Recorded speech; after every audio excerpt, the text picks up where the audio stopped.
Bonjour, bonjour, ravi de vous retrouver ce matin, mesdames, messieurs. Il y a une semaine, nous parlions de cette rentrée scolaire pour les trois paliers, justement le primaire, le secondaire et le moyen. Aujourd'hui, nous parlerons de la rentrée universitaire qui concerne cette fois-ci nos universités, nos facultés, et ce sera dans l'espace de l'invité de la matinale avec Yazid Aïd Mahidine ce matin. Donc on aura tous les détails, les nouveautés concernant cette rentrée. J'espère qu'elle se déroulera pour le mieux pour l'ensemble des élèves et des étudiants aussi qui reprennent les bancs de l'université. On est ravis en tout cas de vous accompagner jusqu'à 9h30 et pendant ce temps-là, bien sûr, les invités mais aussi les collègues vont se relayer à tour de rôle à l'instar de Samira Hadjamar qui va nous parler des gravures rupestres de Aïn Safra qui sont d'une valeur remarquable et dont on parlera avec elle, avec de plus amples détails. Pour Fella Ben Nour, dans Djalia DZ, nous aurons l'occasion de parler du retour du FIBDAL, le Festival international de bande dessinée d'Alger, donc qui reprend très prochainement avec justement des invités de marque, à l'instar de l'invité de notre ami Fella Ben Nour, qui n'est autre que le bédéiste Chahine Ladjouz, qui sera avec nous ce matin. Dans cette matinale, nous aurons le plaisir et l'honneur de recevoir une chanteuse qui nous représente dignement à l'étranger. Il s'agit de Nariman Mechal qui essaie de briller sur le ciel du Caire depuis quelques années. Aujourd'hui, elle vient à l'occasion de sa participation justement à un festival de renom, un festival très prestigieux dans la capitale donc égyptienne. Il s'agit du festival international Kounouz auquel elle prend part au nom de l'Algérie. Donc nous aurons le plaisir de revenir sur son actualité, notamment un nouveau single qui sortira très prochainement. Et puis dans le volet sportif, nous verrons toute l'actualité avec Riyad Belkhadim ce matin. Merci encore une fois d'être là. Et tout de suite, sans plus tarder, je vous offre l'occasion de découvrir les nouvelles du ciel. Ce sera avec Amel Laribi ce matin.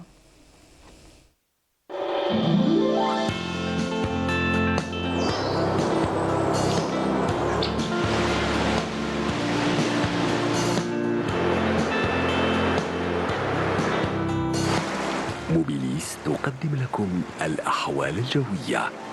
موبيليس، معا نصنع المستقبل. Bonjour Amel. Bonjour Nadia. En forme ce matin? Ça va, ça peut aller. Avec la rentrée universitaire, il y a eu beaucoup de trafic. Circulation, une densité oui. terrible. En tout cas, je vous souhaite vraiment à tous de passer quand même une agréable matinée. Et puis, prenez patience, allez doucement. Rien ne presse. Exactement, oui. J'espère que vous arriverez à temps, en tout cas. Inch'Allah. Merci de nous dire quel temps il fera toute la journée. Il faisait quand même assez beau ce matin. Oui, il va faire chaud l'après-midi. Ah, carrément. Oui. D'accord, alors avec plus de précision, mais je vois quand même qu'il y a un petit, voilà, il y a du vent, il y a du brouillard, de la pluie, mais... Ça, la pluie, c'est vers l'intérieur. Hein. D'accord, voilà. Mais je ne sais pas où ça se trouve. En tout cas, vous lisez sur la carte sans avoir les noms, hein, bravo. On y va. Allons-y.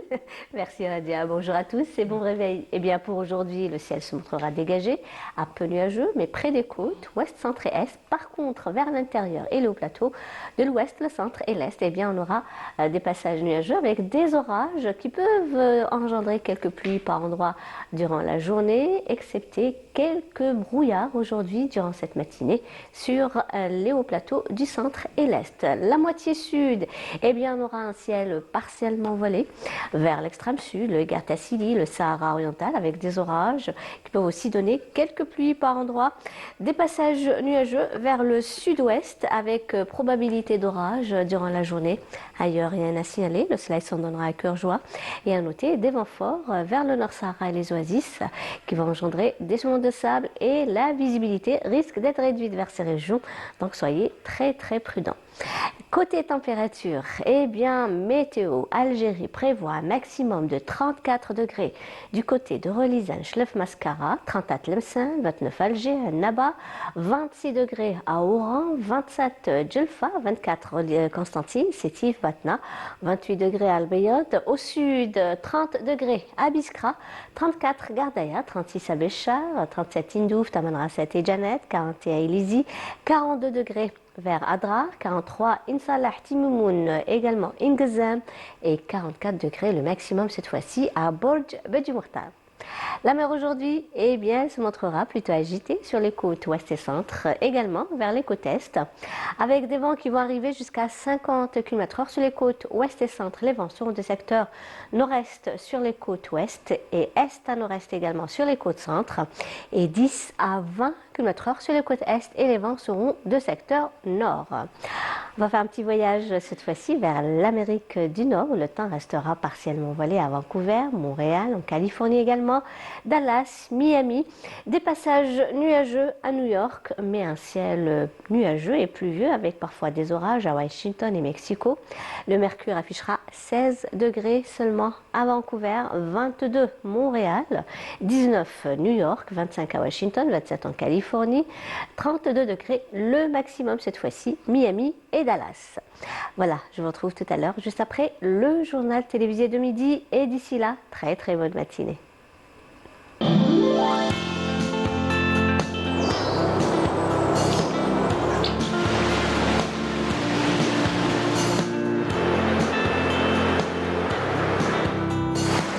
موبيليس قدمت لكم الأحوال الجوية. موبيليس، معا نصنع المستقبل. Merci beaucoup Amel pour toutes ces précisions. Merci à vous qui êtes avec nous ce matin. Tout de suite, sans plus tarder, tout de suite une chanson signée Lamia. Voilà, Lamia Ait Lamara qui nous interprète avec beaucoup de douceur. C'est la Lamia Ait Lamara qui nous interprétait avec beaucoup de douceur. Je le disais, cette chanson qu'on aime tous, La Habib Diel. Et sans plus tarder, nous allons retrouver notre ami Yazid Ait Mahidini, son invité. Donc tout de suite, la rubrique l'invité de la matinale.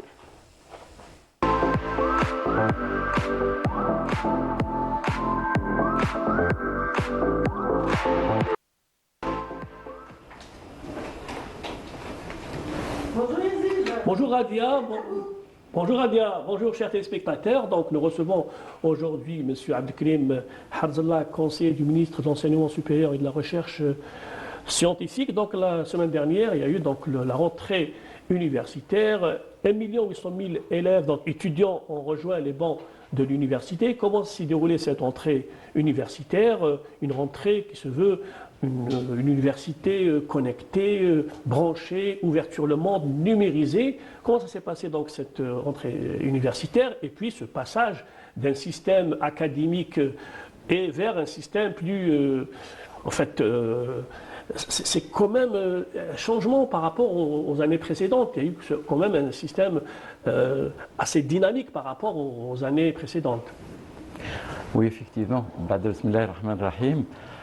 Permettez-moi tout d'abord de saluer l'ensemble de vos téléspectateurs en cette matinée automnale, tout en souhaitant une excellente année universitaire pour l'ensemble de nos étudiants qui effectivement sont au nombre de un peu plus de 1 800 000, c'est exactement 1 812 655 si on veut être assez précis. Donc votre question, en fait, elle comprend plusieurs parties. Vous avez parlé du modèle d'enseignement, d'une part, et vous avez parlé de la rentrée universitaire. Et vous avez colorié tout cela avec un aspect extrêmement important qui est la numérisation du secteur de l'enseignement supérieur. Peut-être, enfin, pour que le temps ne nous presse pas, l'aspect modèle d'enseignement, qui est le point d'achoppement le plus sérieux dans tout système d'enseignement supérieur, je voulais qu'on laissera, si jamais on a quelques minutes à la fin, on pourra l'aborder, puisqu'il nous prendra un peu plus de temps.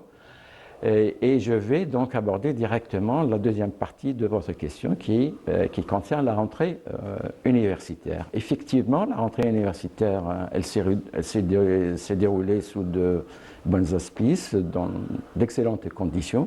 Nous avons reçu, donc, comme nous venons de le dire, un peu plus de 1 800 000 étudiants.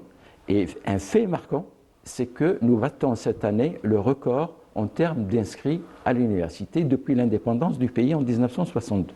C'est la première fois où nous enregistrons un tel nombre. On ne l'a jamais enregistré. Et cela est dû au fait aussi que le nombre de bacheliers cette année a été très important, au nombre de 410 000. Donc ceci a fait que les effectifs de l'enseignement supérieur augmentent. L'université algérienne aujourd'hui rime avec haute technologie, c'est le 4.0. Comment se traduit cet idéal technologique? Comment se traduit au niveau, sur le terrain et notamment au niveau des grandes écoles supérieures? Oui, mais si vous permettez, enfin, là, je continue avec la première partie. Bon, en fait, de manière, je vais être assez bref. C'est que tout cet effectif va être donc réparti sur 115 établissements à travers le territoire national et 22 établissements privés. Et on peut aussi ajouter les 58 établissements d'enseignement supérieur, de formation supérieure, qui ne dépendent pas du secteur de l'enseignement supérieur, ils dépendent de d'autres secteurs. Cette année, nous ouvrons aussi une trentaine de filières nouvelles. Parmi ces filières, il y a les fameuses sécurités, la sécurité alimentaire, la sécurité énergétique, la sécurité sanitaire et la sécurité hydrique. Donc les 4 sécurités qui sont très importantes. En plus, nous allons ouvrir un fait nouveau, une filière du textile, dans la formation du textile. C'est une formation qui date depuis très longtemps et qu'on avait abandonnée quelque peu. Maintenant, l'université de Révisène, elle se propose de relancer cette filière. Nous aurons aussi 21 annexes de médecine. C'est énorme. Oui, enfin, c'est énorme. Là, on monte en puissance. 14 filières d'enseignement à distance. Et 13 ou 14 filières de compétences doublées. Les doubles compétences qui sont un étudiant qui a de fortes potentialités, il peut préparer à la fois 2 diplômes, un diplôme par exemple en informatique et un autre en droit. Voilà, le double diplôme. Voilà. Ça, c'est pour compléter justement la partie rentrée universitaire. Je reviens maintenant à votre deuxième question, qui est l'université 4.0. L'université 4.0 signifie, enfin, de par sa définition, c'est une université innovante qui utilise les technologies émergentes. C'est ça, sa définition. Mais il faudrait pour cela que l'université qui se propose d'être une 4.0, qu'elle se place dans un axe disruptif, de changement radical du point de vue enseignement. Il faut pour cela que l'enseignant, plutôt que l'étudiant sera appelé à enseigner à son rythme, selon ses compétences et selon ses possibilités. Et vous comprendrez facilement qu'un étudiant qui étudie à son rythme, ça doit être un droit pour lui, va poser énormément de conséquences. Parmi ces conséquences, il y a le programme d'études qu'il va falloir revoir, puisque l'étudiant, il étudie à son rythme. Ce n'est plus le programme académique classique, d'une part. Et d'autre part, l'évaluation aussi qui va changer. Il va falloir adapter l'évaluation au rythme de l'étudiant. Et un troisième point qui me semble capital, c'est la durée des études. Puisqu'il est à son rythme, pour préparer une licence, actuellement, elle est de 3 ans, il pourra préparer une licence sur 5, 6, 7 ans. Puisqu'il travaille à son rythme. Mais est-ce que l'université algérienne, pour le moment, nous pouvons nous permettre, justement, avec une massification très importante des effectifs, nous pourrons nous permettre de laisser une quantité qui peut être très importante d'étudiants étudier dans le temps. Enfin, c'est-à-dire que ça va être un peu intemporel et du fait que l'étudiant il peut passer 5, 6, 7, 8 ans. Un peu de flexibilité. Voilà, en fait, ça va être trop flexible, un peu trop flexible. Bon, la flexibilité, c'est bien, mais il faut quand même la contrôler. Mais pour nous, justement, à l'Université 4.0, elle sera un moyen pour nous d'instaurer le numérique, la numérisation à outrance, de telle sorte que le numérique il va être partout, enfin dans l'enseignement, et voilà. Donc au niveau aussi de l'apprentissage, dans tous les paliers de l'enseignement supérieur en fait. Oui, oui, absolument. C'est que la numérique et que l'université ne peut être justement que bénéficiaire de l'université 4.0. Mais encore une fois, que pour nous, l'université 4.0, c'est l'utiliser, c'est la saisir pour la numérisation à outrance de tous les segments au niveau de la pédagogie. Pour cette année, nous avons prévu que l'Université 0, avec des expériences sur 23 établissements qui sont plutôt 8 écoles nationales supérieures et 15 établissements universitaires. Parlons à présent de l'emploi. L'université est un acteur majeur en matière de création de l'emploi et notamment à travers donc la mise en place de ces incubateurs et des centres d'appui. Parlez-nous un peu de ce rôle de l'université dans l'accompagnement de l'étudiant pour la création de richesse et de l'emploi. Oui. Si vous permettez, là, je vais faire tout de suite une relation avec votre première question. C'est que le modèle d'enseignement, qui est très important pour un établissement d'enseignement supérieur, que nous sommes en train de mettre en place, justement, il permet la professionnalisation de l'enseignement. C'est pour cela que notre système actuellement, qui est par moments un peu décrié, peut-être injustement. À tort. Injustement, oui, enfin, là complètement à tort. Généralement, on invente des arguments qui ne sont pas tout à fait des arguments. Donc, c'est un système qui se place entre le système européen et le système anglo-saxon, puisque le système anglo-saxon, il est basé sur la professionnalisation. Et le système européen, il est académique. Le nôtre, avec justement la circulaire 1275 de 2022, cette circulaire, elle place l'université, elle la fait sortir de ses aspects académiques pour aller justement vers la professionnalisation. Ça, c'est un point qui me semble capital, justement, qui a été instauré depuis 2022. Je reviens maintenant à votre question concernant les incubateurs. Donc, nous sommes en train de suivre la circulaire ministérielle de 1275 de 2022. Et nous avons reçu, par rapport à l'année dernière, 35 000 demandes, idées, mais parmi ces idées, 11 800 à peu près, 11 800 qui ont été concrétisées en projets innovateurs. Mais pour cela, nous avons mis, bien entendu, les moyens. Quels sont ces moyens? C'est 117 incubateurs d'université, 91 CATI. Les CATI, ce sont les fameux centres d'appui technologique à l'innovation. Nous avons mis aussi 107 centres de formation dans le domaine de l'entrepreneuriat et 55 maisons d'intelligence artificielle et 63 Fab Labs. Fab Labs, ce sont les laboratoires de fabrication. C'est tout un écosystème. Voilà, absolument. Tout cela, c'est un travail énorme qui a été mis en place pour permettre justement la professionnalisation des enseignements. Un fait marquant cette semaine, donc mardi dernier, il y a eu cette inauguration de l'École nationale supérieure de la cybersécurité, ce qui permettra à notre pays de relever les défis en matière de sécurité, de cybersécurité. Oui, enfin, si vous permettez aussi, j'ai oublié de signaler un fait important. Eh bien, le résultat, justement, actuellement, de la professionnalisation universitaire, c'est que nous avons sensibilisé 550 000 étudiants, 11 000 enseignants, Nous avons obtenu 568 labels d'innovation et 2280 brevets d'invention qui sont déposés au niveau de l'INAPI. Voilà. Ça, c'est pour terminer justement avec la question précédente. Il y a également c'est l'Institut national de propriété industrielle. Voilà, de la propriété industrielle ou intellectuelle. Voilà.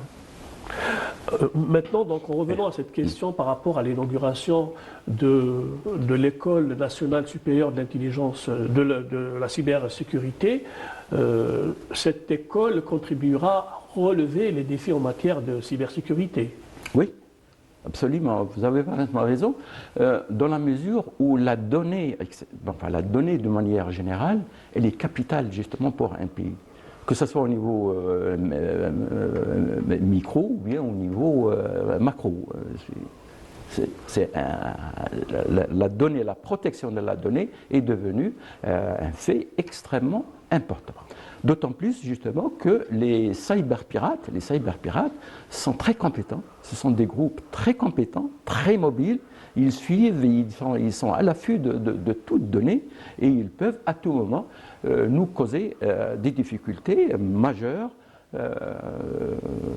en chiffrant nos données. Sécuritaire. Voilà, en chiffrant par exemple nos données et on ne pourra les déchiffrer que si on paye des rançons, etc.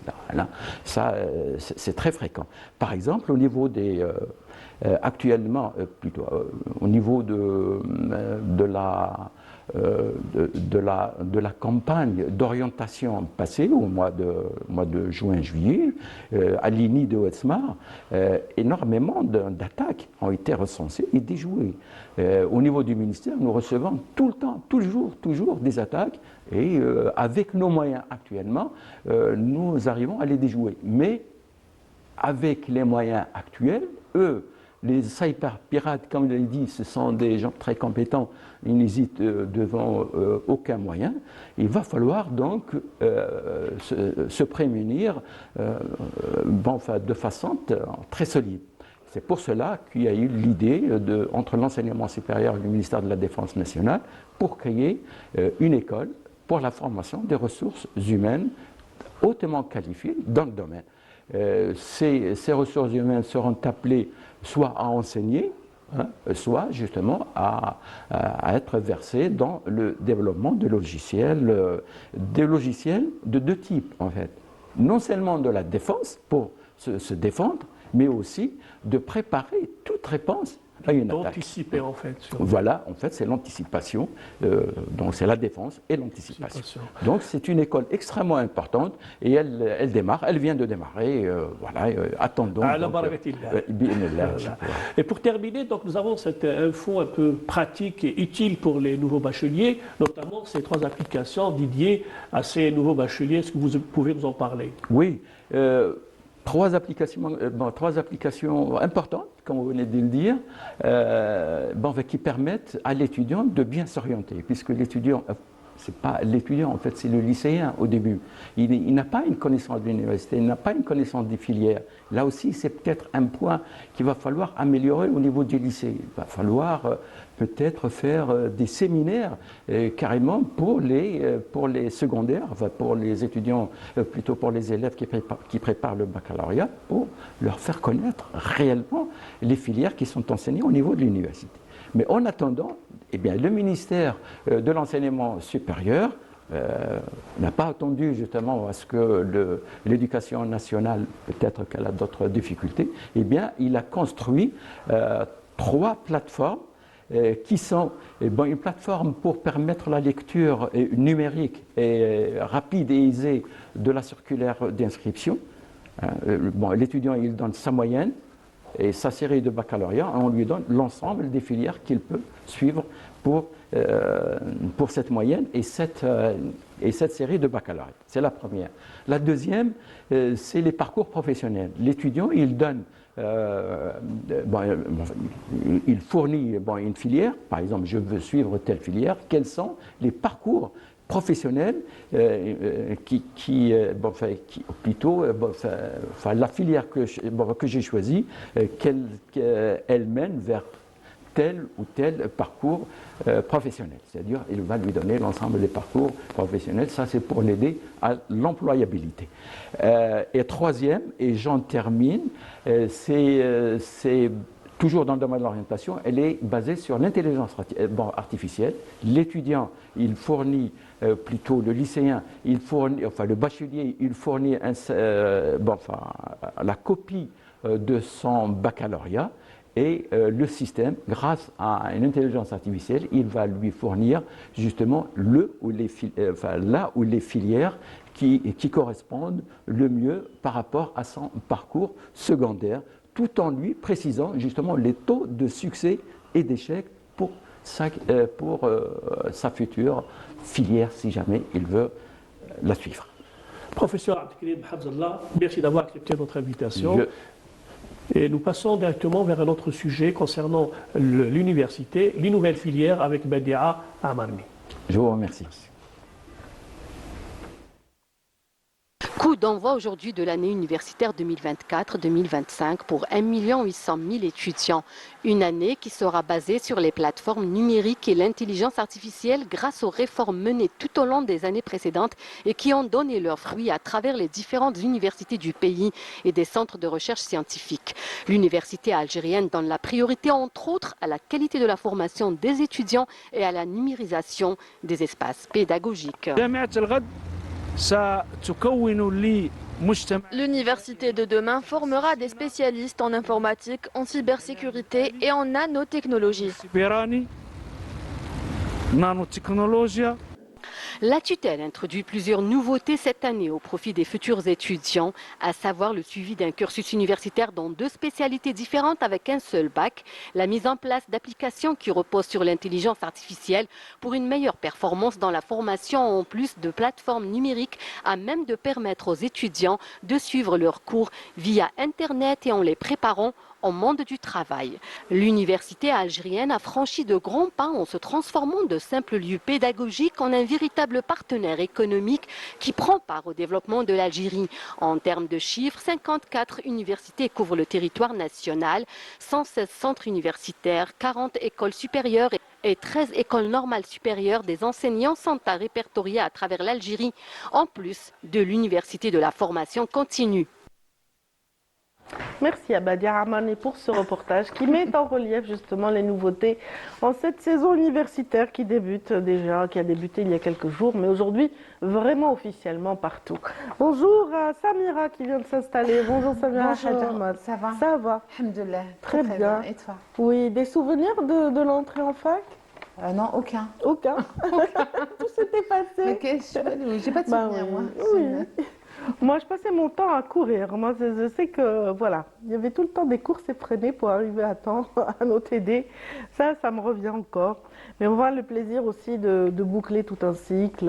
C'est quand même pas mal, hein, parce que, voilà, ce sont des challenges parce qu'on est évalué en fin de cursus et ça nous marque un petit peu quand même.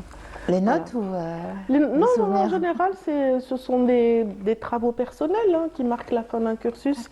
Ça c'est bien, c'est un effort que j'ai apprécié personnellement. En tout cas, aujourd'hui avec vous, on parle comme d'habitude de notre patrimoine. Dans Écume et patrimoine ce matin, vous mettez en valeur l'héritage de la région d'El Baïd. De la région d'El Baïd, très belle.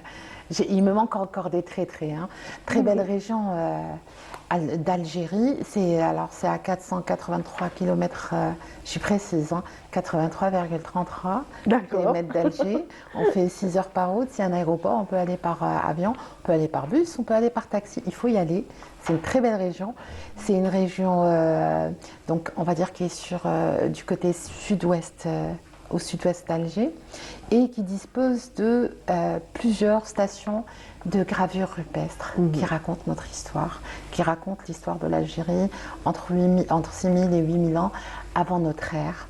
Donc tu peux imaginer le décor naturel et les grands dessinateurs de l'époque qui ont marqué leur quotidien sur les murs. Et nous aujourd'hui, on a la chance de les voir. Et El Baïd fait partie on va dire, par la du beauté périple, oui. parce que de l'Atlas saharien où qui traverse 7 wilayas et à peu près, alors il y a Djelfa, le Rouat, le Beyed, en fait tout ce qui descend comme ça vers le sud.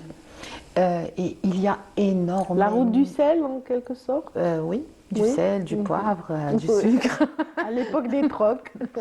Oui, c'est vrai. En fait, on a de très très très très jolies, très belles et de grandes gravures rupestres qui se trouvent dans cette région. Le Beyed aujourd'hui, parce que il y a Brézina. Brézina, c'est une très très belle destination pour Oui, et beaucoup passer ses d'agences vacances. jouent le jeu depuis quelque temps. Elles l'ont introduite dans les circuits touristiques les Ils plus sont prisés. Voilà. Tout Beyed est introduit. Pourquoi? D'abord parce qu'il y a énormément d'Aqsar dans le Qsar de Boussamron qui remonte au XVIIe siècle. Il y a des Qsars encore plus anciens. Il est magnifique. Oui, ils sont Donc, magnifiques. il y a de la pierre partout. Et... Oui, et donc peut-être rappeler que la gravure la plus célèbre est celle, je ne sais pas si on a vu, la gravure du bélier.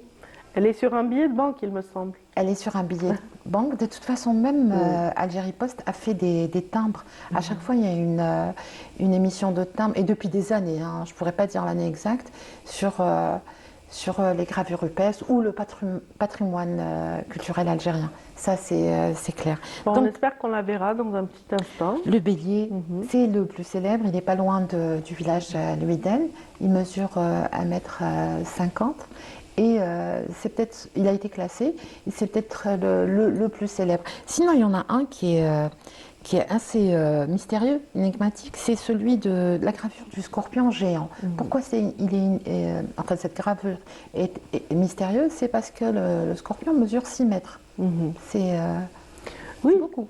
Oui, c'est Il devait beaucoup. être gigantesque.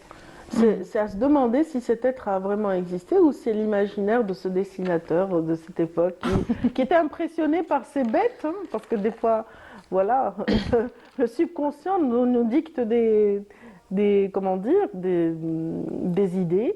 qui ne sont pas du tout de l'ordre du réel. Oui. Parce que la région, justement, est connue.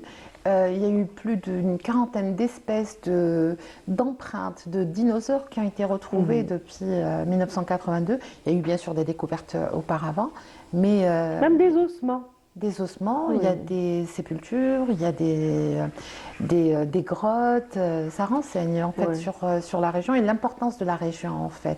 Et il faut rappeler que le sud de l'Oranée, le sud oranais de l'Oranie, et c'est là où on a trouvé dès 1887 ou 45 pardon, les premières gravures rupestres. Donc avant celle de Tassili Nadjer, du Hogar, voilà. Donc c'est une région très intéressante. Oui, c'est vrai que c'est un peu plus proche du nord et des côtes quand même. El Bayed n'est pas très loin à l'intérieur. Toutes ces gravures, je ne sais pas si on a montré la carte, sont comprises entre Ain Sfra et Aflo. Le Bayed est au milieu. Il y a de la gravure rupestre sur tout ce rayon. Et en fait, après, voilà, on la voit. Et après, jusqu'au Tassili, au Hogar. Alors, il y a une gravure qui est une Naga. Naga. Naga? Ouais, N-A-G-A. Voilà, celle-là, elle désigne... Naga, c'est pas la femelle du dromadaire? Non. Ah, Naja. À mon avis, mais c'est écrit Naga. Donc, elle raconte une légende locale qui décrit, elle représente un couple d'amoureux, mais dans une représentation très pudique, voilà, donc très respectueuse. Je crois qu'on l'a vu tout à l'heure, on a vu ce petit couple. Tout à l'heure, on a vu deux personnages avec... Ouais. Ah bah voilà le scorpion, il me semble. Oui. Il me semble qu'il ressemble à un scorpion. Ouais. Toujours est-il que, en fait, toutes ces stations sont à découvrir. Alors, celles-là ont été découvertes. Il reste encore beaucoup de choses à découvrir, hein, parce que c'est des régions immenses. Ce que je dis, donc, d'une ville à une autre, d'une commune, il peut y avoir 100 à 200 km. Hein. Donc, c'est très étendu. Effectivement, il y a énormément de de circuits touristiques qui sont organisés, qui nous permettent de choisir où aller, dans quel qsar visiter. Il y a un chapelet de qsour qui sont intéressants. Il y en a 8 à peu près. Oui. On peut les visiter. Il y a le Qasr de Bent El Khas qui, elle aussi, a une légende. Mais partout en Algérie, quel que soit l'endroit, il y a une histoire. Il n'y a pas un morceau de terre du territoire algérien qui n'a pas une histoire. Que ce soit l'histoire de la préhistoire jusqu'à aujourd'hui.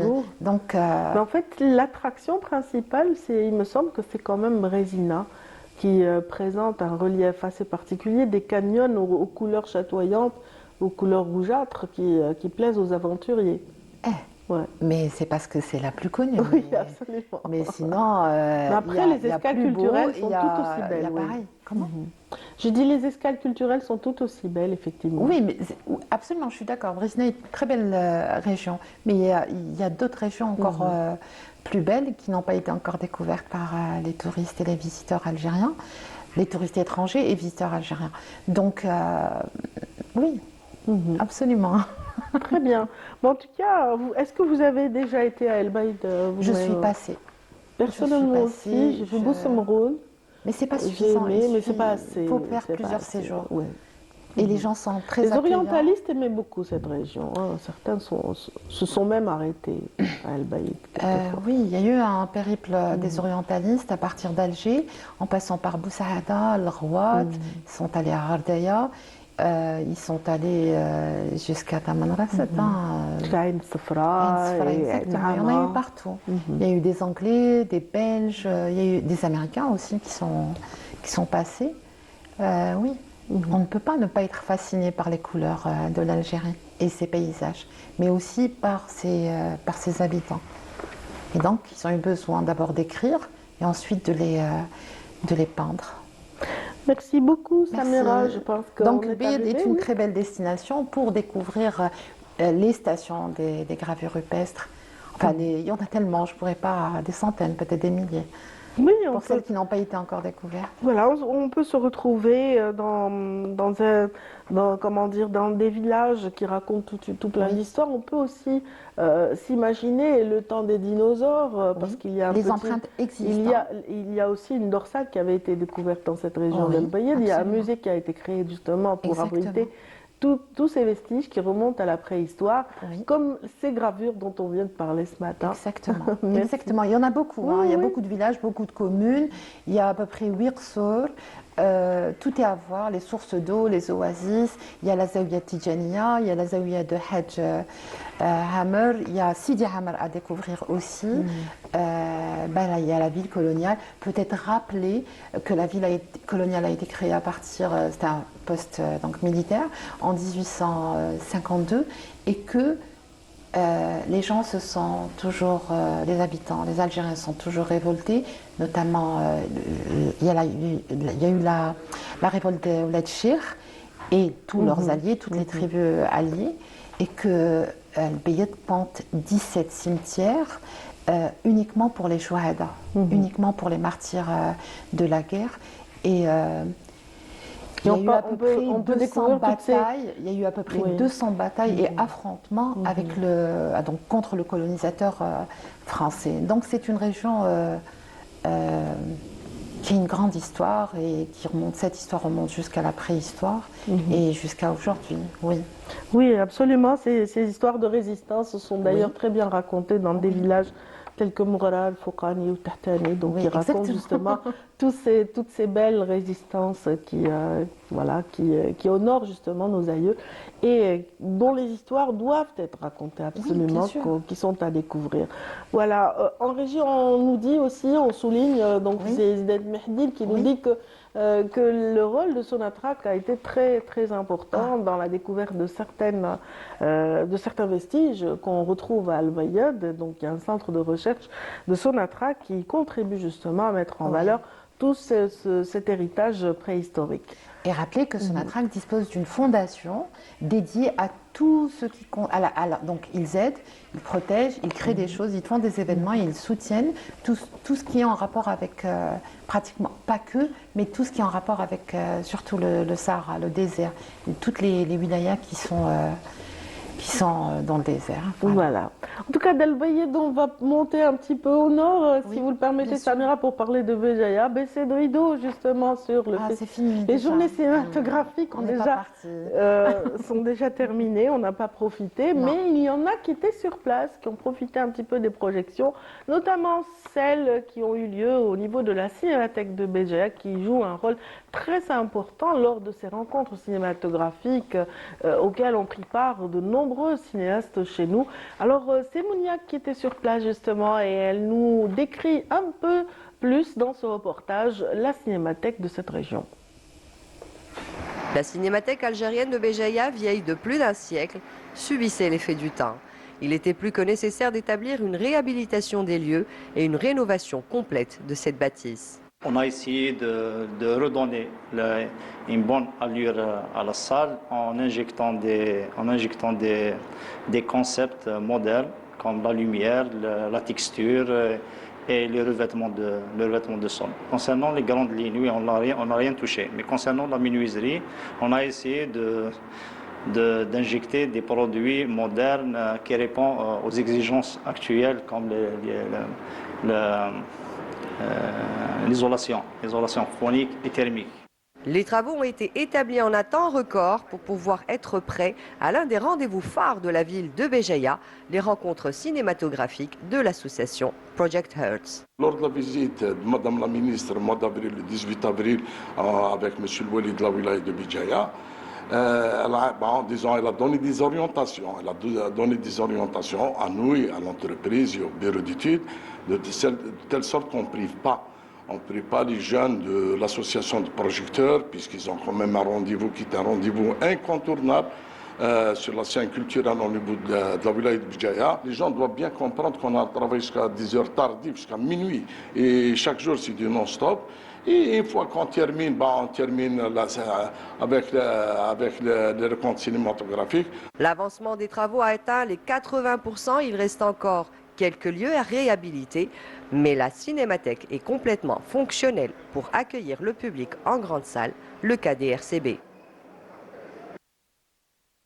De Béjaïa, nous revenons sur le studio de Canal Algérie, au studio de Canal Algérie pour accueillir les invités de Flab Nour qui sont déjà prêts. Donc, grâce à elle, nous allons parler d'un événement très prisé, un événement justement qui a toujours marqué les esprits. Il s'agit du retour du comeback du FIBDA, le Festival international de la bande dessinée d'Alger. Donc les bulles à l'honneur justement du 1er au 5 octobre prochain, et pour en parler, c'est Flab Nour d'Angelia DZ qui reviendra sur l'événement et la participation également de son invité que vous allez tout de suite découvrir après ceci.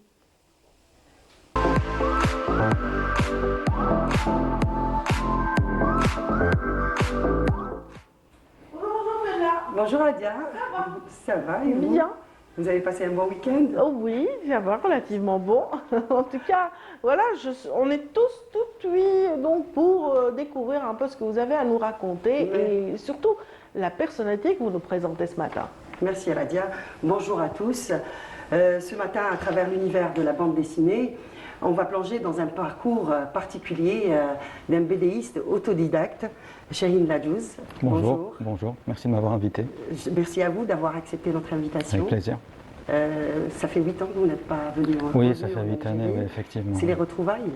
Oui, c'est les retrouvailles dans la joie.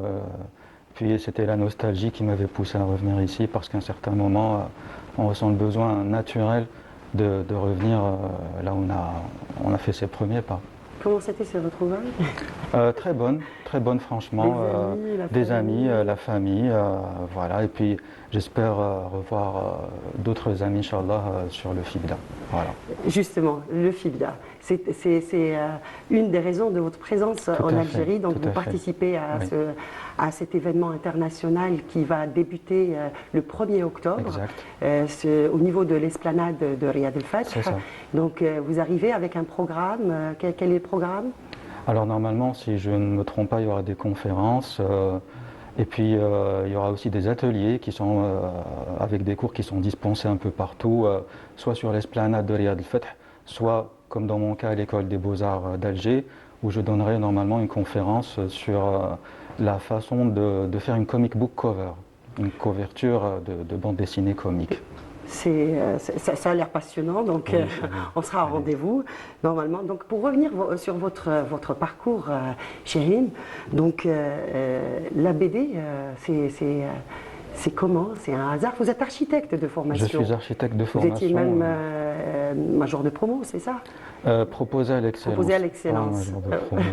Proposé à l'excellence, ça veut dire, quelle est la différence entre un major de promo? La proposition à l'excellence, c'est un petit peu un filtre, c'est un tamisage entre des projets qui sont estimés comme étant porteurs, réalisables, beaux, esthétiquement qui se tiennent, et puis qui sont soumis à une délégation d'officiels qui viennent voir, voilà, comme dirait l'autre, la crème de la crème, ce qu'elle a proposé à la fin de son cursus universitaire. D'ailleurs, entre 2002 et 2005, vous étiez architecte junior dans un bureau d'études. C'est ça, de M. Barli.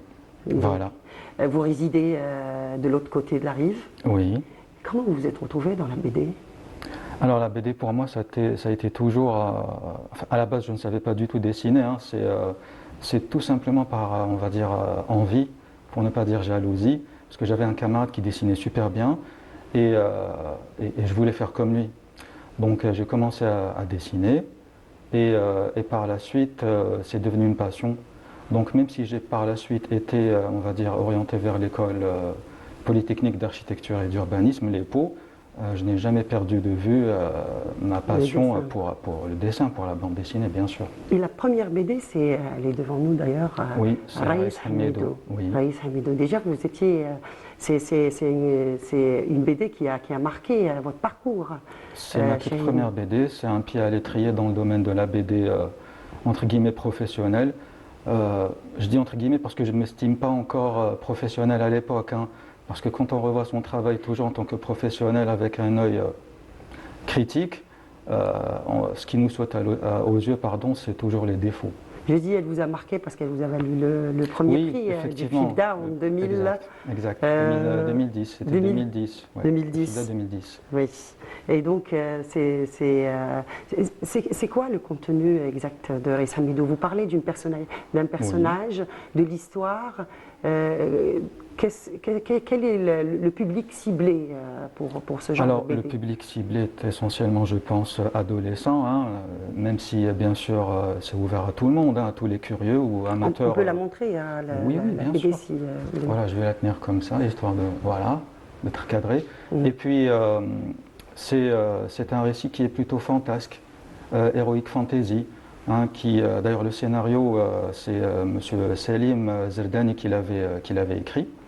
Moi je ne suis que l'illustrateur en fait, hein, je viens juste dessiner ce qui a été mis par des mots sur les pages. Vous intervenez quand même dans le contenu ou pas du tout? Plus sur le storytelling en fait. Le storytelling c'est la façon que l'artiste a d'interpréter ou de cristalliser, on va dire de façon picturale, les mots qui sont écrits par le scénariste. Donc l'artiste a sa propre vision des choses, même s'il doit rester fidèle au récit initial, mais il propose des angles de vue, etc. Et puis c'est un travail d'équipe finalement, donc il y a concertation, il y a validation, voilà. L'histoire a toujours été présente dans votre travail, Chérine, et vous avez fait aussi un parcours avec la télévision algérienne, oui. Et vous avez réalisé ou participé à la réalisation d'une série sur l'histoire d'Algérie. Oui. Et l'histoire d'Algérie qui a été diffusée en 2013, je crois. Je pense, oui. En 2013. Et donc, racontez-nous un petit peu cette expérience. Comme je vous ai dit, c'était pour moi, on va dire, un saut dans le vide, parce que je n'avais pas de formation d'animateur, et j'ai appris sur le tas le travail d'animateur qui est très passionnant en soi, même s'il est très exigeant parce qu'artistiquement, c'est un challenge, hein. Il faut dessiner des intervalles, il faut apprendre le b.a.-ba de l'animation et tout, et il faut être vraiment passionné pour adhérer à la chose. Je vous invite à regarder Volontiers. avec nous un extrait, Chahine, si vous voulez bien.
سلام الله عليكم أحبائي.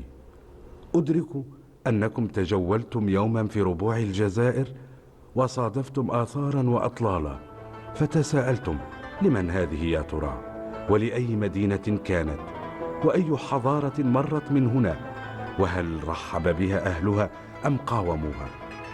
وقد حدث يوما أن سمعتم بأحدهم ينادي ما سينيسا يوغرطا عبد القادر الرئيس حميد العربي بن مهيدي. فمن هم يا ترى؟ هل هم أبطال من هذا القرن أم من قرون غابرة؟ وما أنجزوه كي تخلد أسماؤهم ويفتخر بها أحفادهم؟ يقال أن أحد أجدادي يدعى طارق قد فتحت على يديه بلاد الأندلس. يا ترى متى كان هذا وكيف تم له ذلك؟ يزعمون أن الأسطول البحري الجزائري أرعب أساطيل العالم.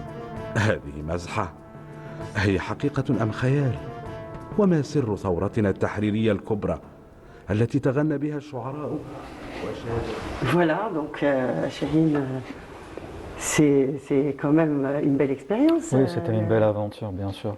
C'était une très belle aventure. Cela nous ramène à la question que je voulais poser tout à l'heure.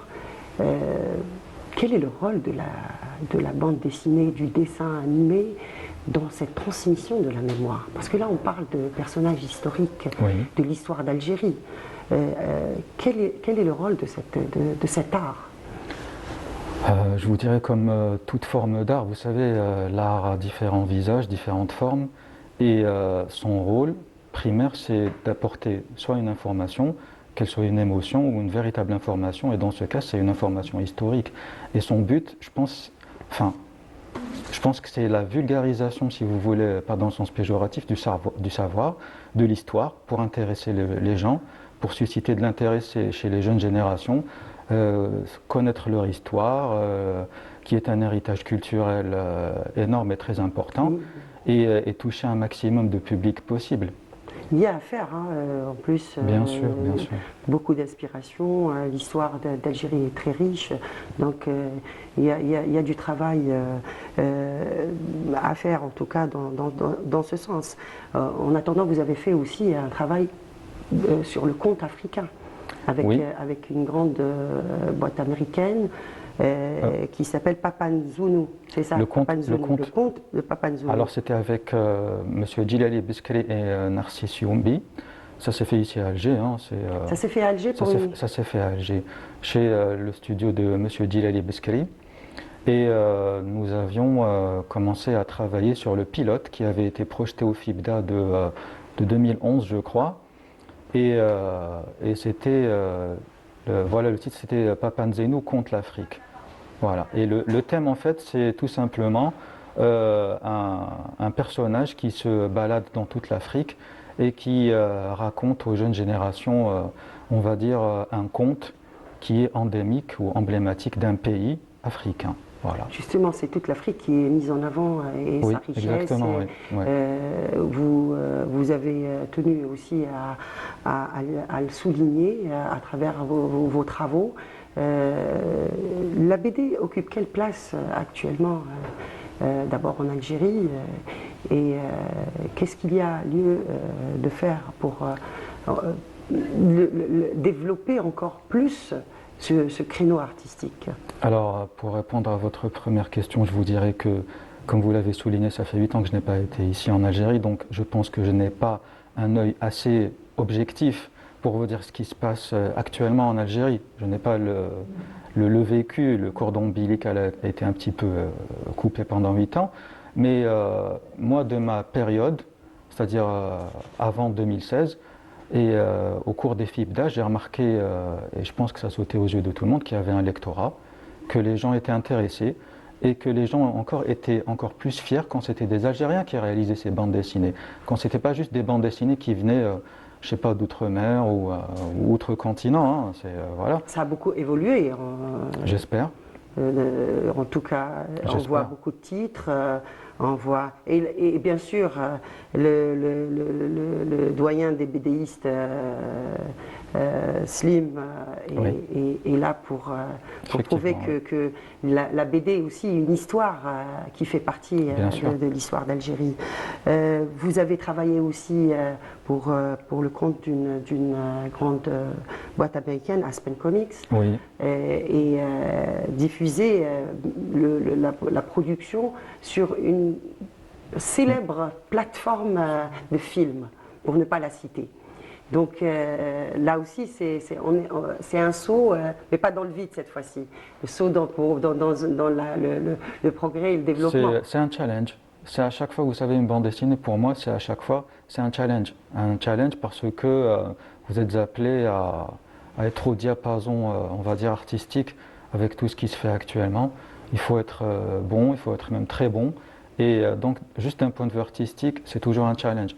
Et ensuite, il faut réussir à créer assez d'intérêt dans la composition de l'image, de votre page, de vos cases, etc., dans votre storytelling, encore une fois, pour que les gens adhèrent à votre façon de voir les choses. Et puis, qu'est-ce qui vous inspire ? Ce qui m'inspire, c'est... alors moi, je suis très nostalgique, hein, donc je suis plus, on va dire, même si je ne suis pas un mangaka ni personnellement un otaku dans l'âme, mais j'aime bien les anciens mangas des années 80-90, où je trouve qu'il y avait réellement un grand savoir-faire par rapport aux dessins animés actuels qui souffrent d'une certaine platitude. Bon, ça, les puristes vous diront que oui, mais les jeunes générations peut-être ne voient pas la différence. Voilà. On peut classer votre style dans quel registre ? À cheval entre les deux, entre le comic book américain et le manga. Voilà. Et vous arrivez au FIBDA avec une production, avec Oui. C'est un nouveau comic sur lequel j'ai commencé à travailler, cela fait 3 ans déjà. Je suis au 8e tome, bientôt le 9e, Inch'Allah, et ça s'appelle Boom Queens. Et c'est un pur comic book américain qui sera, Inch'Allah, édité aux États-Unis. Qui raconte à peu près... C'est un dystopique, ça veut dire on va dire un conte futuriste, si vous voulez, et dont les héros sont 3 héroïnes. C'est des femmes qui viennent régler leur compte pour mettre, on va dire, le mal à bas. Voilà. Justement, en parlant de mal, il y a quand même un petit peu de violence dans certains dessins. Oui, oui. À mon avis, c'est fait dans un but particulier, je suppose. Oui, c'est fait dans un but particulier. Alors, bon, bien sûr, il y a des catégories de lecteurs aux États-Unis. Hein. Bien sûr, les comic books ne sont pas accessibles, je veux dire, à n'importe qui. Mais vous savez, la violence fait partie de notre quotidien, qu'elle soit par l'image, par l'action, par le verbe, dehors, chez vous. Et puis, à l'ère du numérique, je pense que ce genre de choses est tellement vulgarisé, malheureusement, que, on va dire, la violence devient presque une forme d'expression, d'exutoire chez quelques-uns. Et même s'ils ne peuvent pas s'adonner à cette forme de violence de façon comme ça, manifeste au grand jour, ils ont recours à ce genre de support qui est la bande dessinée et tout pour trouver cette violence, même si elle n'est pas encouragée de façon explicite. Voilà. Chahine, vous êtes de l'autre côté de la rive, vous avez acquis une certaine expérience. Comment voyez-vous aujourd'hui ces ponts entre l'Algérie et les Algériens qui résident à l'étranger ? Moi, je vous dirais tout simplement, de par mon expérience personnelle, que les ponts sont plus forts et les frontières sont plus faibles parce qu'à l'ère du numérique et du dématérialisé, les frontières quasiment n'existent plus, si ce n'est géographiquement, je veux dire, mais maintenant il est très facile d'accéder à des maisons d'édition, qu'elles soient américaines, coréennes, etc. Modestement, je pense que je suis l'exemple puisque j'ai été approché par des Américains alors que je ne connais personne, voilà, j'ai pas été pistonné, c'est juste l'art qui vient, je veux dire, attirer un certain lectorat et puis voilà, c'est l'offre et la demande tout simplement. Des projets en Algérie ? Je ne sais pas encore, mais j'espère, pourquoi pas, bien sûr. Dans le domaine peut-être de la formation, est-ce que la formation est un vecteur essentiel dans ce domaine ? Bien sûr. Vous êtes autodidacte, donc J'aimerais bien avoir votre avis en tant que... En tant qu'autodidacte, je vous dirais que l'apprentissage de la BD, je l'ai fait vraiment à ma manière, à ma sauce. Et ça prend du temps. Ça prend du temps parce qu'il faut faire des expériences propres, il faut tomber, se relever, etc. Mais le propre d'un cycle formateur, c'est l'efficacité. On vous propose un certain temps d'apprentissage, un cursus. Et puis, ce que par exemple moi je vais apprendre peut-être en 10 ans, un jeune étudiant va l'apprendre en 3 ans, 4 ans. Mais il faut des écoles. Il faut des écoles. Il faut absolument qu'il y ait des écoles dans ce sens pour encourager un certain professionnalisme, pour qu'il n'y ait plus, entre guillemets, du bricolage. Voilà. C'est parce que la passion, c'est bien, mais c'est un cheval qui doit être dompté. Et c'est là peut-être que les ponts vont être sont possibles oui. Dans le domaine de la formation entre les Algériens qui ont une expérience et des compétences algériennes ici aussi. Il y a beaucoup de compétences. Comment voyez-vous un petit peu le paysage artistique dans ce domaine ici en Algérie? Moi, je pense que le paysage culturel et artistique en Algérie est appelé... dans le domaine de la BD. Dans la BD, oui, bien sûr, j'entends. Est appelé à se promouvoir, à évoluer. On a vu juste avec le FIBDA que les premières années étaient au niveau du balbutiement, bien sûr, parce que les gens ne savaient pas ce qu'était le FIBDA, ce qu'était une BD, est-ce qu'il y avait une production nationale, il y avait des a priori. En tout cas, ça attire beaucoup de monde. Ça attire beaucoup de monde, les gens sont intéressés, puis les gens sont surtout fiers de voir qu'il y a une empreinte, il y a une identité algérienne sur chaque BD, et puis la passion est là, l'art est là, voilà, je veux dire, tous les ingrédients pour que le feu sacré s'exprime au grand jour est là. Il faut juste qu'il y ait les moyens, tant physiques qu'immatériels. Voilà. Très bien. Et pour terminer, vous avez un projet en cours, la saga Boom. La saga Boom Queens, saga voilà. Boom. Donc, on peut avoir un petit aperçu du projet en cours. C'est comme je vous ai dit, c'est un dystopique un petit peu à la Mad Max. Hein. C'est un futur, je dirais pas post-apocalyptique, mais à mi-chemin entre le cyberpunk et le post-apocalyptique. Et puis, c'est l'histoire de 3 héroïnes qui reviennent, on va dire, sur les traces d'un passé personnellement chaotique et qui veulent rétablir un certain ordre. Comment reconnaître une BD algérienne et une BD occidentale, on va dire? Il a une identité Je vous dirais que pendant, on va dire, les années peut-être 70 ou 80, il y avait une identité, oui, mais je pense que ces identités, peut-être d'un point de vue stylistique, sont de plus en plus... enfin, la frontière est ténue, parce que les gens sont ouverts aux médias, sont ouverts aux réseaux comme Instagram, etc., à l'image, et puis les gens veulent apprendre, les gens veulent avoir le style d'un comic book américain particulier, d'un artiste particulier, d'un mangaka particulier, et ils essaient d'embrasser à bras le corps ce style. Donc l'identité, peut-être qu'elle ne s'exprimera pas, à mon sens, par le style, mais par le contenu.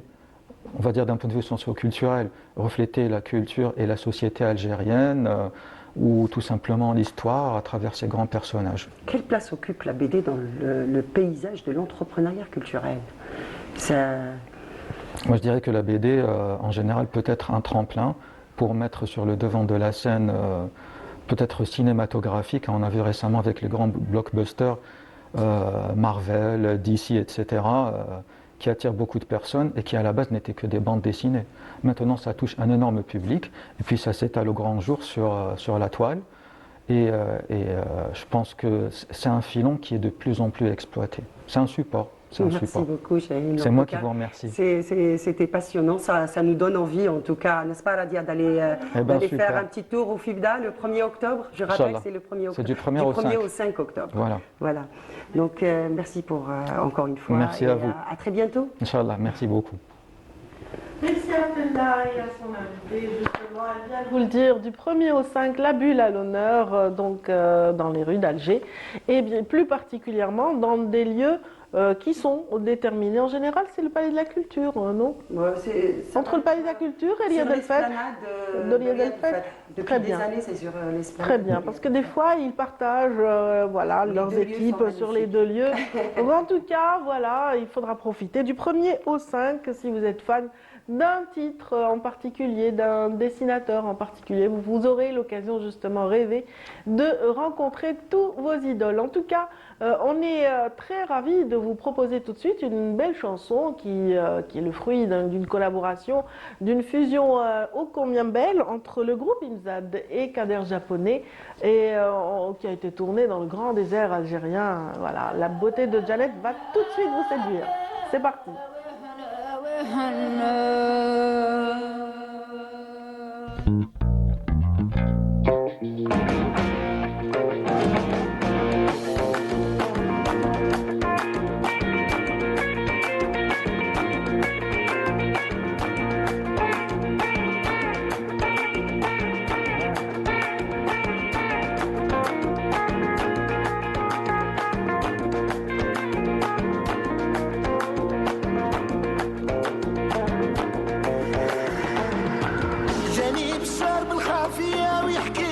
صار وقال لي اسمع لي وهاك دي الخبر جاني بشار بالخفية ويحكي لي ما صار وقال لي اسمع لي وهاك دي الخبر يا مرحبا مرحبا في هكار نتلاقى يا مرحبا مرحبا وعلى طاسي لي غنى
ولا إله إلا هو عالم القمر يا مرحبا مرحبا إيه في هكار نتلاقى يا مرحبا مرحبا وعلى طاسي نغناها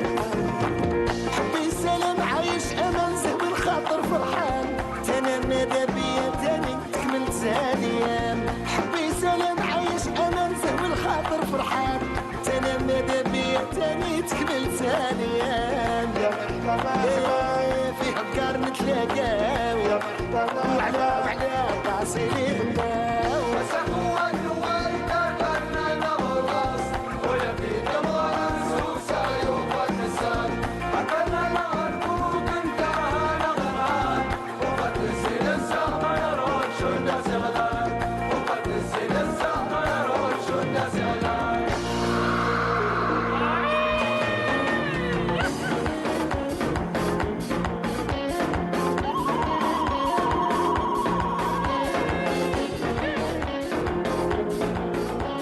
J'espère que ces rythmes endiablés, que ces paysages envoûtants vous ont donné envie de découvrir justement l'extrême sud algérien. C'est la saison idéale pour le faire et c'est jusqu'au mois de mars. Inch'Allah, que vous pourrez profiter de cette beauté et de cette virginité, j'ai envie de dire. Alors, sur ces rythmes, s'est installé notre invité d'honneur d'aujourd'hui. Il s'agit de Nariman Mash'al. Voilà, Mash'al, je ne sais pas pourquoi j'ai inversé le nom. Bienvenue, Nariman. Merci pour l'invitation, madame. On est ravis de vous recevoir pour la première fois dans Bonjour d'Algérie, n'est-ce pas? Non, c'est la troisième fois. C'est la troisième fois dans ma avec carrière. moi, ce sera la première. Oui, c'est la première fois. Et c'est un grand honneur pour moi. Je suis ravie de vous accompagner ce matin pour parler de votre actualité. Vous qui avez un pied ici, un pied en Égypte, c'est aussi un peu plus profond que ça, n'est-ce pas? Pour le moment, oui. C'est dans les veines. Voilà, c'est dans le sang. C'est dans le sang, voilà. Oui. Vous êtes né d'un mariage mixte algéro-égyptien, donc la maman est algérienne, le papa est égyptien. Un papa très attaché aussi à l'Algérie, puisqu'à l'indépendance, il a dirigé une des plus belles chorales de ce temps. Il était vraiment le guide de nombre de personnalités qu'on connaît. Hein. Pour ne citer que Bahia Rachdi, L'Hadir Job à l'époque. L'Hadir Job, Monsieur Ajaimi, la maman aussi, Malika Mash'al. Il y avait aussi Chao, Fanan El-Qadir. Donc voilà. Voilà, c'est dans cette ambiance que vous avez baigné, donc une maman artiste, un papa artiste. C'est vrai. C'était presque inévitable de plonger dans l'art. Je suis née dans une famille artistique. Le papa joue sur le luth, la maman chante, Fayrouz le matin, le soir c'est Keltoum, donc... Il peut y avoir des sonorités de ney aussi, parce qu'il maîtrise, lui qui est docteur en musicologie, il maîtrise aussi le ney. Et il n'y a pas que vous qui aimez l'art, il y a votre fratrie aussi, votre sœur, votre frère. Ma sœur, c'est une prof de musique. Et mon frère, c'est un ingénieur de son. Mon demi-frère égyptien, c'est un chanteur, Khaled Mash'al, en Égypte. Vous voyez, c'est vraiment la famille artiste par excellence. Alors, avant de parler justement de votre actualité, l'équipe souhaiterait écouter un petit extrait d'une de vos chansons. Vous allez commenter juste après, nous raconter l'histoire de cette chanson. Merci. D'accord.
L'histoire des chansons est très sympathique. C'est vrai qu'on n'a pas toujours le recul quand le cœur bat très fort. Hein. Quand on est amoureux, on aurait besoin de temps en temps de prendre le recul, de se revoir dans cette relation ou dans une autre. Donnez-moi un peu de chance de reposer un peu. Oui, absolument. En tout cas, c'est ce qui fait votre charme. C'est que voilà, votre langue est un petit mélange de sonorités, de dialectes qui fait votre charme. Les paroles, Mounir Jazairi, la musique Mounir Jazairi, et on a fait exprès d'avoir Laura Baïda. C'est une Laura Baïda pour que les deux... Accessible aux deux cultures. Très bien. Très bien. Et même au-delà, hein, dans le monde arabe, on peut très vite saisir le sens des paroles. Et il faut dire que cet écrivain ou parolier a travaillé avec de grands noms, hein, tels que Asala. Il a accompagné de grands noms de la chanson. Oui, Nawal El-Kouiti, Saber El-Roubaï, Hissène El-Jesmi, Asma El-Mnour. Donc, c'est un grand monsieur. Bon, on espère que Terbeh Ali, comme on dit. Oui, c'est un grand monsieur, c'est un grand artiste. Oui. Il a vécu presque 20 ans en Égypte. Donc, un Algérien qui a pu s'imposer dans le pays arabe avec des grands artistes. Donc, c'est une fierté pour l'Algérie. Absolument. Ouais.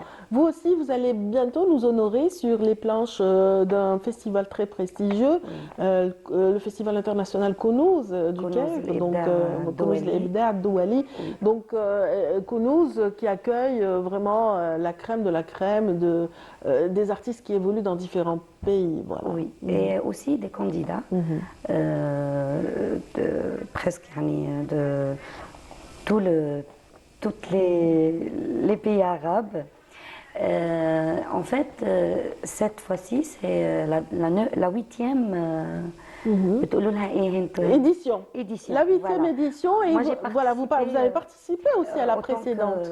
Invité d'honneur avril passé, mais c'était au Felgarda'a. Mais la 8e, ça sera Sharm el-Sheikh.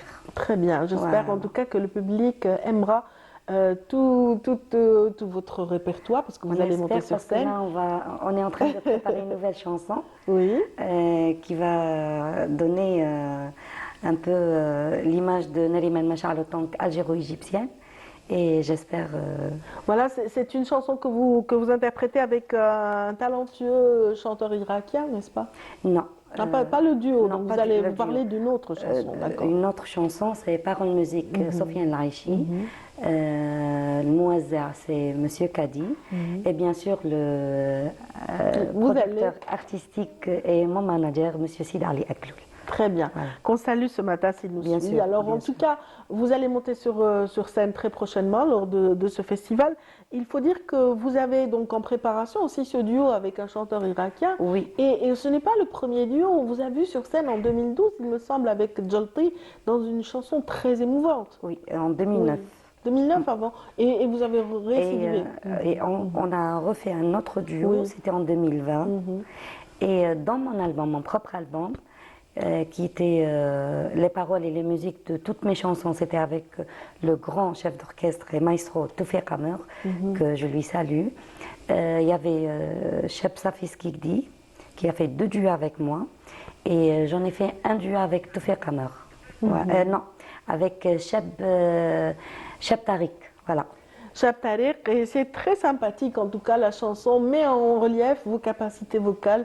Et le mix entre votre voix, celle de Tariq, est très appréciable. J'ai eu l'occasion de l'écouter. J'espère que le public qui nous suit aujourd'hui vous suivra également à travers les différentes plateformes musicales. Mais bien sûr qu'il suivra vos performances très prochainement à Sharm el-Sheikh en Égypte.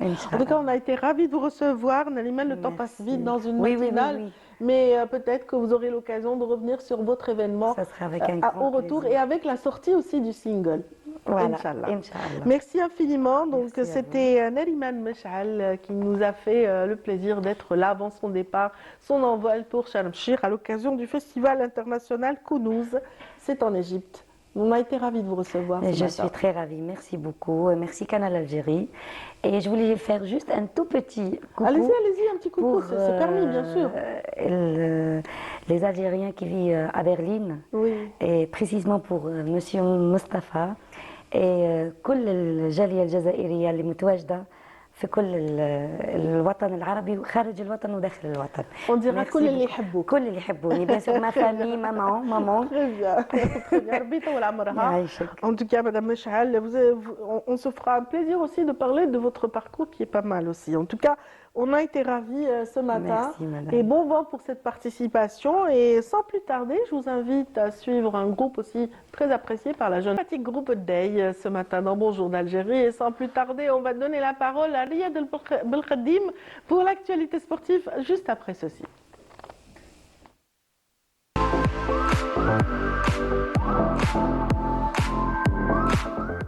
Bonjour Riyad. Bonjour Radia, est-ce que vous êtes sûr de me donner la parole parce que je peux la prendre, mais je suis pas sûr de vous la rendre. Bonjour et bonjour à tous. On est vraiment impatients de vous écouter, Riyad, comme d'accoutume. Et en tout cas, vous allez nous parler de ce championnat, première, seconde division. Donc ça y est, hein, c'est lancé.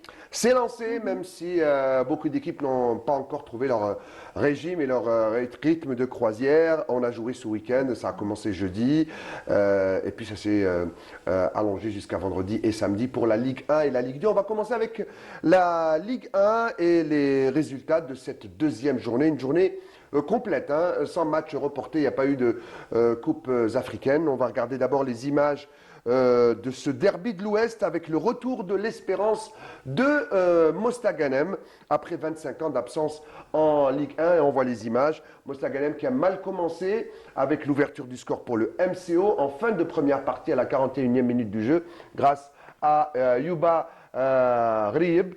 Le MCO pensait avoir fait l'essentiel, mais en début de seconde période, 51e minute de jeu, Haddadi revient et permet à Mostaganem de revenir dans la partie. C'était sur la pelouse du stade d'Opov de Mostaganem. Il n'y avait pas de public. Regardez ce superbe but, frappe croisée, côté opposé. C'est le but de la victoire. C'est le but de la victoire. Hein. Ça nous rappelle un petit peu les images de Slimani en Coupe du Monde, avec ce but donc, qui permet à Mostaganem de l'emporter pour son premier match en Ligue 1, je vous l'ai dit. Et puis, on voit un des autres matchs de cette deuxième journée avec le Mouloudia d'Alger qui a accueilli au stade Lille-la-Pointe le Paradou qui va ouvrir la marque sur ce penalty, dans ce stade également vide, penalty qui va tromper l'ancien gardien du Paradou, Moussaoui. Ouverture du score donc pour les Pakistes, tout heureux, ils ont fait Boulbina qui ouvre la marque, excellente partie des jeunes académiciens, c'est comme ça qu'on les appelle, l'Académie du Paradou. Et puis celui qui vient d'arriver en grande pompe au Mouloudia d'Alger, Andy Delors, qui va se faire oublier côté droit. Et puis sur ce centre tendu, ouverture du plat du pied, Andy Delors qui ouvre son compteur but.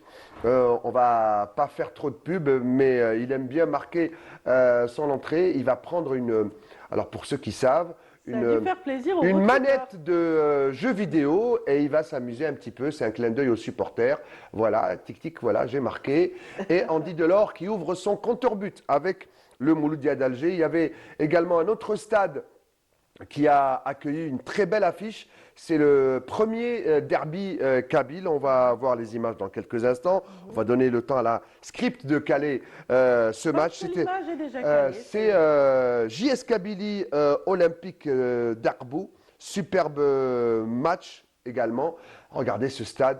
Superbe lumière sur le stade. Ce stade Hussein Aït Ahmed qui a révélé toute sa splendeur avec le public de la jeunesse sportive de Kabylie.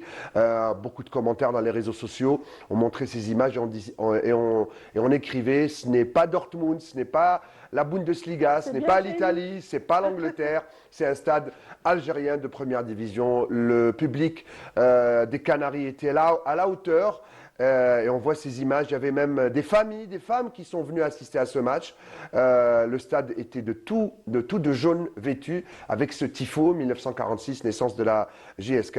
On va encore laisser couler quelques images pour voir les familles. Et puis, à la Dia, on les voit. Les voilà. Et puis, la belle image qu'on a vue sur les réseaux, et elles ne sont pas sur ces images-là, mais c'est les supporters, à la fin du match, qui ramassaient tous les détritus, et toutes les bouteilles, et puis les paquets de nourriture qui, traditionnellement, restent sur les gradins. Ils ont tout nettoyé, ils ont nettoyé leur stade. Très très belles images qu'on veut revoir chaque semaine sur nos stades. C'est vrai que c'est un beau stade, mais le stade ne prend vie que quand il est plein, et quand il est d'abord plein par les supporters et les supporters qui prennent possession, et c'est ça le mot, hein. Voilà, c'est les Canaries qui prennent possession de leur stade.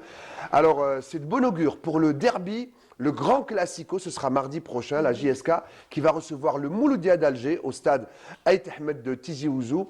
On est sûr que le spectacle sera au rendez-vous sur le terrain et dans les vestiaires. Alors rapidement, les résultats complets. CRB Entente de Sétif 0-0. Biskra qui était parti battre le Bayed 1-0, match nul, on l'a vu, entre le Mouloudia et le Paradou, un but partout. JSK qui bat l'Olympique d'Aqbou dans le derby kabyle, 2-1. Et Sochlev qui concède le nul devant CS Constantine, 0 partout. Même score pour Magala Usma d'Alger.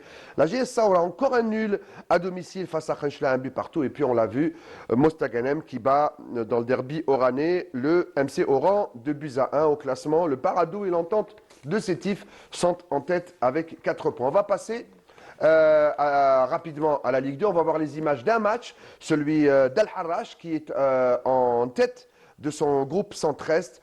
Al-Harrach qui a fait match nul avec le MOC de Constantine, 0 partout. Les autres résultats, Chelroum Annaba, 0 partout également. Victoire du MSP Batna sur Borj Menayel, 1-0. Victoire de Cap Batna à Ouergla, 2-1. Khmis El-Khashnaba, la GSD, 1-0. Victoire de Tlerma à Oum el-Bouagui chez l'US Chaouia, 2-1. Victoire de Khroup sur Magaran, 4-2. Ouedsouf bat Rouisset, 2-1. Dans l'autre groupe, le Wydad de Mostaganem s'incline devant Ben Aknoun, 1-0. Victoire de Koléa sur l'Arba, 2-0. Lazmo bat Khmis el-Khashna, 1-0. Et le Nahd bat Saïda, 1-0. En tête, Ouedsli et Lazmo d'Oran avec 6 points en 2 matchs. On a fait le tour avec ces images du stade du 1er novembre d'Al-Harrach, ce match nul entre 2 grandes équipes qui animaient la Ligue 1 il y a quelques années, Al-Harrach et le Mouloudia de Constantine. Voilà donc pour les deux journées pour la Ligue 1 et la Ligue 2. On reviendra certainement avec de très belles images. Et de très belles affiches pour les prochaines compétitions. Notamment le JSK Mouloudia d'Alger, à ne pas rater, aller au stade. C'est un bijou architectural, probablement un des plus beaux stades d'Afrique et 2 des plus belles équipes du continent. Merci infiniment Riyad pour toutes ces actualités sportives. On vous retrouvera prochainement, Inch'Allah, dans d'autres dimanche prochain. Et j'ai fini par vous la rendre, la parole. Ah bah formidable. Juste le temps de dire au revoir. Voilà. Au revoir à tous. On a été ravis de vous servir, en tout cas ravis d'être avec vous. Je vous souhaite une excellente fin de journée.